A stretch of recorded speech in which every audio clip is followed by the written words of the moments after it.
तो आज हम लोग क्विक केस टेकिंग के बारे में पढ़ेंगे, कैसे बहुत बढ़िया केस टेकिंग कर सकते हैं। तो जहाँ पर पेशेंट आया तो पहले उसका जो जो कंप्लेन हो रहा है लिखो। चीफ कंप्लेन, राइट दी मेन कंप्लेन, ठीक है। उसके बाद में थोड़ा थर्मल लिख लो। तो लेकिन ईच कंप्लेन जो सिर दर्द दे रहा है तो उसका एग्रावेशन है, रेमिनेशन कब है, कैसे है। हर कंप्लेन, पैर दर्द दे रहा है, कम बेसी कैसा हो रहा है, उसी चीफ कंप्लेन में ही लिख दो, ठीक है। फिर उसके बाद में आपको सोचना है, think about compliance is acute और क्रॉनिक। एक्यूट है तो एक्यूट कंप्लेन लिख दो, क्रॉनिक है तो क्रॉनिक कंप्लेन लिख दो। If acute, find the cause of disease. सर्दी लेके आया, आइसक्रीम खाया था क्या, कहाँ गया था, क्या हुआ था। अगर एक्यूट कंप्लेन है उसको कॉज खोजो। कॉज भी वही चीफ कंप्लेन में ही लिखना, समझ में आया। उसके बाद अगर क्रॉनिक है तो क्रॉनिक में कितना साल से है, क्या है, कि जेनेटिक है, वो उसको आइडेंटिफाई करना। समझ में आया कि क्रॉनिक है कि जेनेटिक है। Then think miasm and select the miasm. यहीं पर चीफ कंप्लेन से आपको माइजम सिलेक्ट करके नीचे लिख देना है। सोरा है कि सिफिलिस है कि साइकोसिस है। अगर दोनों समझ में आता है, सोरा भी लिख दो, सिफिलिस भी लिख दो। तीनों समझ में आता है, सोरा, सिफिलिस, साइकोटिक, कंपाउंड में, ये करेक्ट हुआ। उसके बाद में अगर क्रॉनिक है तो क्या चीज के ऊपर देखोगे, think the right detail about his constitution. उसके बाद में अगर क्रॉनिक केस है, पुराना केस है, जेनेटिक है, तो उसका कॉन्स्टिट्यूशन लिखना, कैसा है, लंबा है, चौड़ा है, हाइट है, पैर हिलाता रहता है, कैसा होता है, जो भी है, गेस्टिंग, उसको लिखना है। ये क्लियर हुआ? Yes sir. अब से सब केस टेकिंग में ऐसा ही रहेगा। ये गलत तो सब सारा गलत, मेडिसिन सिलेक्शन अच्छा नहीं होगा। पहले चीफ कंप्लेन में एक्यूट एंड क्रॉनिक डिफरेंस करके छोड़ दो, दोनों अलग अलग कर दो, तो हम बाउंड हो जाएंगे। हम क्रॉनिक है तो क्रॉनिक पर लेवल पर सोचेंगे, एक्यूट है तो एक्यूट लेवल पर सोचेंगे। एक्यूट में कॉज ऑफ डिजीज, क्रॉनिक में कॉन्स्टिट्यूशन देखना है और माइजम देखना, दो चीज देखना क्रॉनिक में, कॉन्स्टिट्यूशन एंड माइजम, कैसा दिखता है, कहाँ से आया, जेनेटिक है क्या, ऐसे करके। तो एक्यूट एंड क्रॉनिक दोनों हो जाएगा। तो हमारे पास क्रॉनिक ज्यादा आएगा, वो राइट डाउन द क्रॉनिक, वही पर चीफ कंप्लेन में जहां पर है ना कंप्यूटर लिखने का, वहीं पर लिख दो। करेक्टली समझ में आया? तो कोई प्रॉब्लम है तो बोलो। समझ गए? आगे बढ़ो। उसके बाद में थोड़े जेनेटिक डिजीज के बारे में बताते हैं, how to take the case of genetic disease. Genetic is miasmic theory approach 5 और 78 81 से आया है। Doctor Hahnemann discussed about chronic miasm, psora, syphilis, sycosis as the root cause of chronic and inherited disease. Many genetic disorders may be considered as deeply embedded by miasmic tendency inherited over generation to generation चले जाते हैं। एक short note आपको दे रहा हूं मैं, सोरा patient को कैसे पहचानोगे। सोरिक माइजम कैसे रहेगा, उसके साथ एलर्जी, एक्जिमा, ऑटोइम्यून डिजीज रहेगा, सीलियाक डिजीज, कुछ भी खाने से हो जाएगा। ये समझ में आया सोरिक कहने से। नंबर 2, सिफिलिटिक माइजम को कैसे पहचानोगे, degenerative diseases, retinitis pigmentation, muscular dystrophy, distraction, घाव हो जाना, ये हो जाना, these are the syphilitic. Sycotic miasm क्या होगा, डिजॉर्डर ऑफ अपर ग्रोथ और टेंडेंसीज है, polycystic ovary disease, tumour growth, ये सब जितना है साइकोटिक। अब ये तीनों से तुम जा सकते हो और वहां पर लिख सकते हो कि सोरा है कि सिफिलिस, साइकोसिस है। क्या नहीं ज्योति, करेक्ट है ना।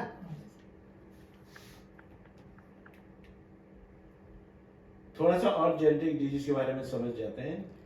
तो लॉ ऑफ सिमिलर क्या है, सिमिलर कैरेक्टर, ये homeopathic management of genetic disease bye 26, 27, 29 अफ्रीजम में है।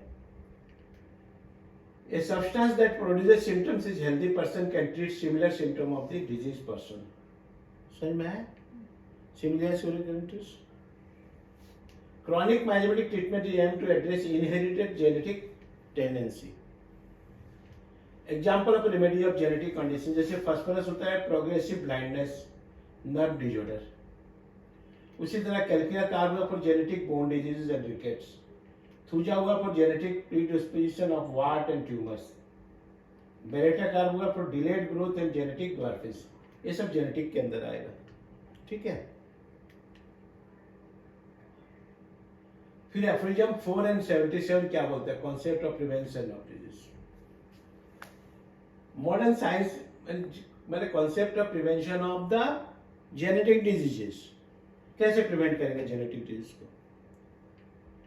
Hahnemann employs imagemetic prevention similar to how the lifestyle environment impact the genetic disorder.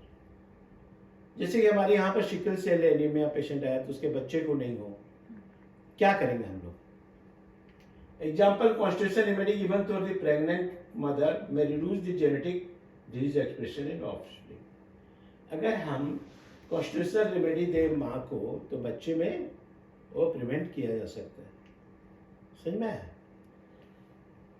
जैसे father alcoholic, past born child death और whole in the heart और genetic disease है, given सिप्लेनम 200 1 dose to mother during the pregnancy to prevent the future complication. देखो अब क्या है कि आपके पास बच्चे आते हैं, सर ऐसा है प्रेगनेंसी में आप ऐसा दवाई दे दो हमारे बच्चे को नहीं हो. जैसे मस्कुलर डिस्ट्रोफी का बच्चा मस्कुलर डिस्ट्रोफी पैदा होगा, माँ की जो डिजीज है उसको ट्यूबरकुलोसिस से उसको भी आ जाएगा. तो ऐसा प्रिवेंट करने के लिए आपको क्या देना है? During pregnancy syphilinum. तो जेनेटिक डिजीज को चेक करने के लिए क्या है? सिप्लिनम 200 अगर देते हैं तो जेनेटिक से वो बच जाएगा. ठीक है. उसी तरह एफ्रोजम 6 and 7 and 9 में क्या बोला है? Every patient unique, every patient is unique, difference रहेगा, एक पेशेंट सेम नहीं मिलेगा. Even if they have a same genetic condition, genetic जी सेम है लेकिन जब बच्चा पैदा हो रहा है तो जेनेटिक एक अलग रहेगा. However, it does not suppress symptoms but rather stimulates the body healing response. जैसे DMD हो गया, remedy selection is based on symptoms like muscle weakness, emotional state and constitution. सब मस्कुलर डिस्ट्रोफी वाला है पेशेंट, तो हमको कैसे सिलेक्शन करना है? उसके मसल्स का वीकनेस को देख के और इमोशनल और कॉन्स्टिट्यूशन को देख के दवाई देना है. Retinitis pigmentosa क्या remedies such as phosphorus, causticum, metformin may be help for so slow progress. धीरे धीरे धीरे धीरे धीरे खराब होते जा रहा है, धीरे धीरे धीरे धीरे खराब हो रहा है, धीरे धीरे डैमेज हो रहा है. That is degeneration. That is think about नेट्रोम्यूर and phosphorus and Causticum. ठीक है. अच्छा अब तो हो गया, अब उसको समझ गए चीफ कंप्लेंट में आपको क्या लिखना है, माइजम लिखना सिलेक्शन करके. माइजम को कैसे सिलेक्ट करना है वो आपने देखा. अब देखना उसके बाद हमको क्या लेना है, इन्वेस्टिगेशन. अगर जो भी पेपर लाया है उसको एक बार देख करके वहां रेडी कर दो. उसके बाद पास्ट हिस्ट्री हुआ, उसके पहले पास्ट हिस्ट्री में अगर इंजुरी है, पास्ट एक्यूट केस में आया है, पास्ट हिस्ट्री इंजुरी है, देन यू आर निका. सिर्फ पास्ट इंजुरी में क्या क्या बीमारी हुआ है आप उसको लिखना है. उसके बाद फैमिली हिस्ट्री में उसके father, mother, grandfather, grandmother, uncle, maternal uncle के ऊपर लिखना है. उसके बाद अपने को फिजिकल जाना है, मेंटल जाना है, थर्मल जाना है. अब फिजिकल एक बहुत लंबा लिस्ट है. अब फिजिकल हम कैसे जाएंगे बताता हूँ. फिजिकल में पहले लेना है habit, alcohol, drugs, smoking, tobacco, how many years से ले रहा है. ईयर्स हो गया, ईयर्स होना चाहिए. Diet, veg, mixed, appetite, any alteration, with the patient can tolerate hunger, भूख बर्दाश्त करता है कि नहीं.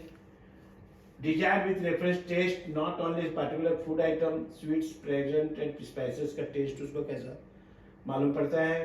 सावर and fatty, oily, ghee, non veg, milk, milk product, tea, coffee, vegetables, fruit, ice cream, cold drinks, ऐसे important. So ask for any desire for ingestible food items.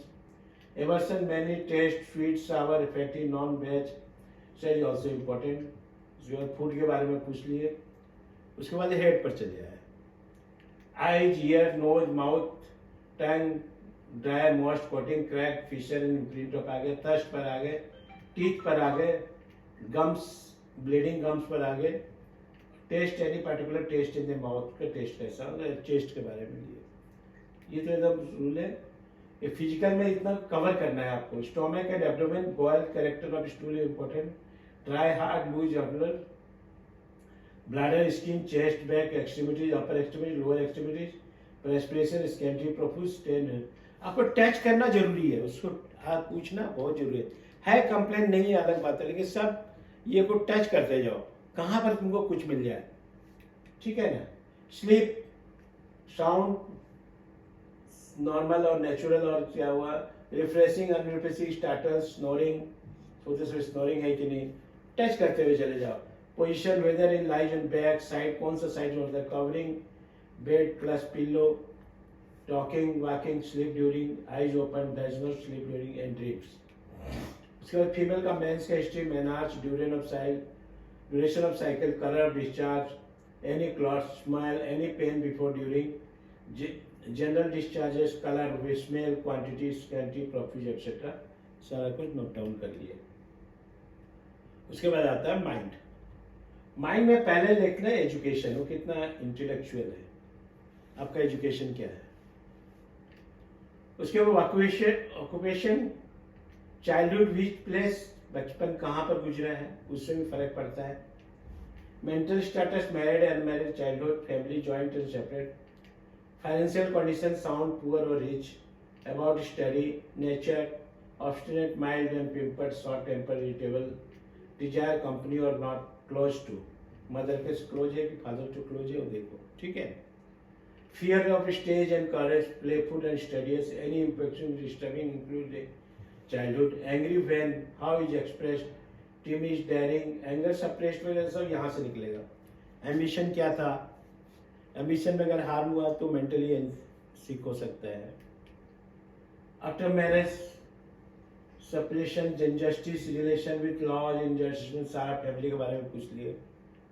Special asks about main feelings, anger, sadness, हाइपोसिटी, jealousness, family, joint and separate, financial condition फिर से पूछ लो, mini, short temper, angry when it is expressed, talkative, less jolly, less talkative, jesting, submissive, affectionate, reserved, mysterious, reaction to jesting, reaction to criticism, reaction imprinted, reaction to modification, any major conflict, sympathy about helping nature, desire company, about cleanliness, about the time punctuality हमारे लिए बहुत ज़्यादा important है, अर्जेंटाइटी का main arsenic patient के लिए।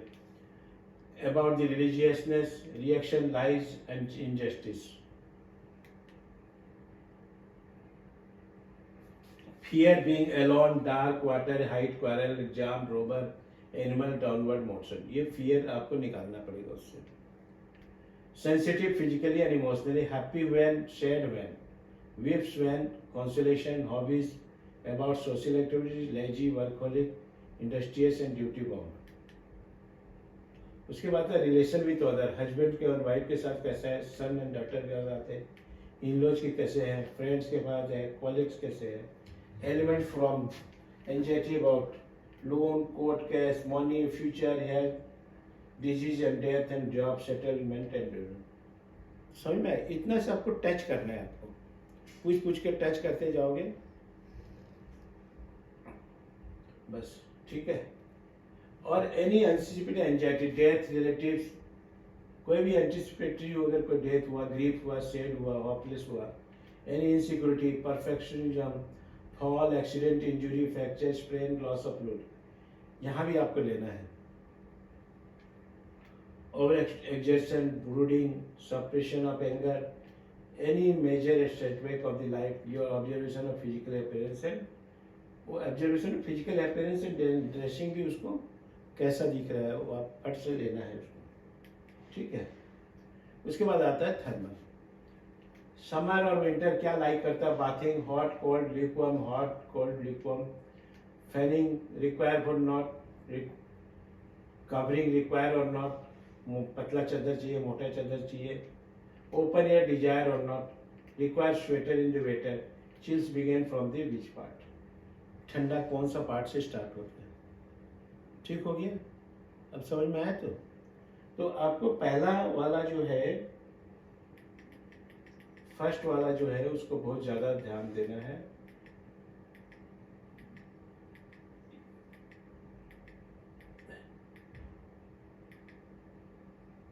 ये वाला है ना, माइजम्स एक्यूप्रेस, ये फर्स्ट चीफ कंप्लेन के समय आपको ले लेना है। ठीक है, तो ये ध्यान रहे और केस टेकिंग को बहुत बढ़िया से समझो। नहीं समझ में आएगा मेरे से फिर पूछ लेना। और इसको थैंक यू। वीडियो आपको कैसा लगा हमें लाइक करें, कमेंट करें, शेयर करें, सब्सक्राइब करना ना भूलें। धन्यवाद। We are providing 6 months practical clinical training for BHMS graduates, and that will actually help you to become a good practitioner. So you're welcome to join. Thank you.